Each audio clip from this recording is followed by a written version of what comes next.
क्योंकि रूस की संसद से एक विधेयक को मंजूरी मिल चुकी है और इस विधेयक को जब मंजूरी मिली तो ऐसे में सवाल खड़ा होता है क्योंकि तालिबान को दरअसल प्रतिबंधित आतंकवादी संगठन की लिस्ट से रूस में बाहर कर दिया गया। बिल्कुल, आपको बता दें कि रूस और तालिबान के बीच बीते दिनों रिश्ते सुधरे हैं, लेकिन पूरी दुनिया रूस के इस कदम से हैरान है क्योंकि खुद पुतिन ने ही 21 साल पहले तालिबान पर बैन किया था। एक रिपोर्ट आपको दिखाते हैं।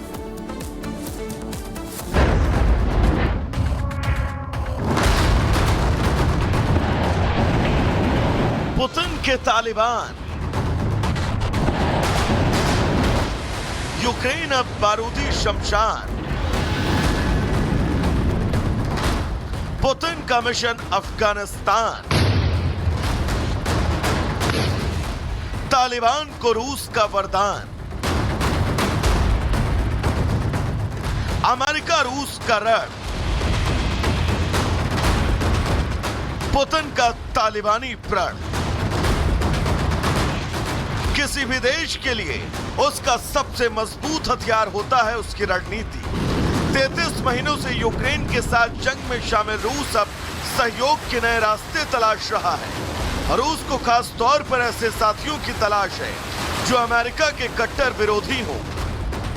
यही वजह है कि पुतिन ने मिशन तालिबान अब तेज कर दिया है। इस कड़ी में रूस ने अफगानिस्तान की तालिबान सरकार को मान्यता देने की दिशा में अहम कदम उठाया है।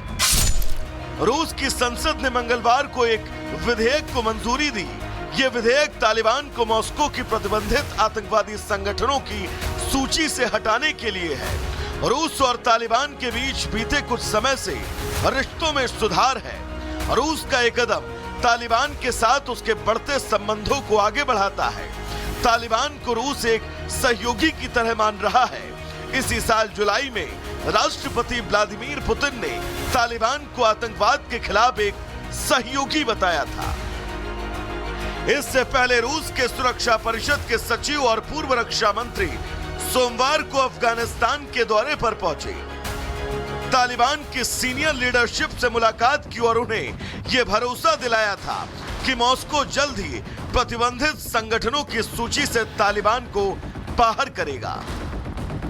तालिबान से रूस इसलिए संबंध मजबूत करना चाहता है क्योंकि एशिया में अमेरिकी प्रभाव को चुनौती दे रहा है, तो वहीं रूस के खिलाफ युद्ध में अमेरिका यूक्रेन को हर संभव मदद दे रहा है।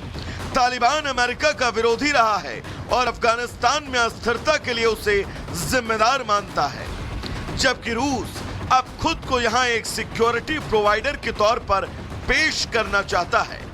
रूस मध्य एशिया में अमेरिका के प्रभाव को कम करना चाहता है और उसके लिए उसे तालिबान के साथ की जरूरत है। विदेश नीति को लेकर कहा जाता है कि इस मामले में न दोस्त अस्थायी होता है न ही दुश्मन। कुछ अस्थायी होता है तो वो है हित, और रूस और तालिबान के मामले में भी यही है। रूस ने 2003 में तालिबान को आतंकवादी संगठन घोषित किया था, लेकिन रूस की नई रणनीति में तालिबान अब बिल्कुल फिट साबित हो रहा है। वहीं बड़ा सवाल ये भी कि क्या रूस तालिबान को यूक्रेन के खिलाफ युद्ध में इस्तेमाल करने की रणनीति पर काम कर रहा है। Bureau report, Republic Bharat. आपको याद होगा कि जब रूस और यूक्रेन का युद्ध हुआ था तो अमेरिका खुलकर यूक्रेन का साथ दे रहा था और तालिबान अमेरिका का विरोधी रहा है। अब आपको बताते हैं कि पुतिन का यूएस विरोधी गठबंधन कौन सा है। और अब देखिए, ये बड़ा फैसला लिया गया है। तालिबान को आतंकवादी गठबंधन संगठन की लिस्ट से बाहर किया जा रहा है, ऐसा विधेयक लाया गया है। अब आपको बताते हैं कि यूएस विरोधी गठबंधन पुतिन का कौन सा है। ईरान है, चीन है, Hezbollah Afghanistan, Houthi Hamas north Korea, ये सभी नाम जिनसे आप वाकिफ होंगे। और आपको ये भी पता होगा कि किस तरीके से चीन जो है वो रूस का साथ हमेशा देता रहा है। और जब रूस यूक्रेन युद्ध हो रहा था तब भी हमने देखा था कि दुनिया जो है दो गुटों में बट गई थी। कुछ देश ऐसे थे जो रूस का साथ दे रहे थे, कुछ देश ऐसे थे जो यूक्रेन का साथ दे रहे थे। लेकिन ये वो गठबंधन है पुतिन का जो यूएस विरोधी है, यानी कि ये सभी अमेरिका के खिलाफ रहते हैं और इसीलिए ये बड़ा फैसला पुतिन की तरफ से लिया गया है। तो रूस से जुड़ी हुई खबर हमने आपको बताई, लेकिन अब बात कर लेते हैं प्रयागराज की। प्रयागराज में महाकुंभ को लेकर के अब तैयारियां पूरी हो चुकी है। 13 जनवरी का लोगों को इंतजार है और पूरी दुनिया की नजरें प्रयागराज पर है, क्योंकि सीएम योगी आदित्यनाथ खुद एक एक की चीज की जानकारी बारीकी से लेते हुए भी नजर आ रहे हैं। लेकिन इसी बीच खबर सामने आई कि अब जो नागा सन्यासी है वो कुछ कह रहे हैं और उनकी तरफ से एक ऐसा बयान दे दिया गया है जिसको लेकर के अब कुछ लोग यहाँ पर विरोध करते हुए भी नजर आ रहे हैं। क्या कह रहे हैं नागा सन्यासी, इस रिपोर्ट को आप देखिए।